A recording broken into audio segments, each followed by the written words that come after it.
Stop al glifosato nei diserbanti fino a fine anno nei territori dei comuni di Conegliano, Colle Umberto, San Pietro di Feletto, Tarzo e Vittorio Veneto. L'ordinanza è stata firmata dai 5 sindaci. Il diserbante avrebbe raggiunto valori vicini ai limiti di legge sul pozzo del Colnù e su quello di via Cal dell'Ebreo. Questo peraltro non è collegato alla rete idrica, ma è un cosiddetto pozzo spia. Noi invochiamo il principio della precauzione. Se tutti quanti avremo coscienza che la salvaguardia dell'ambiente è salute per tutti noi, la strada è spianata ovviamente.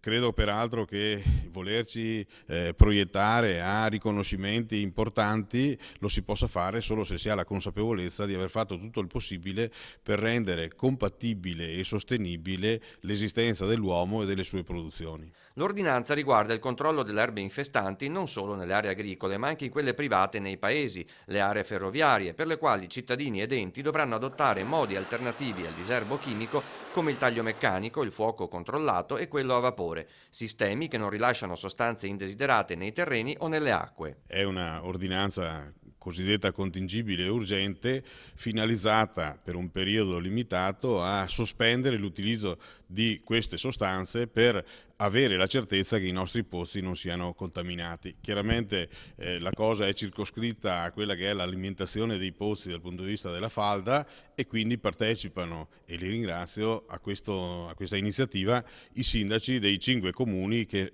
sostanzialmente producono questa massa d'acqua che poi viene distribuita attraverso la rete.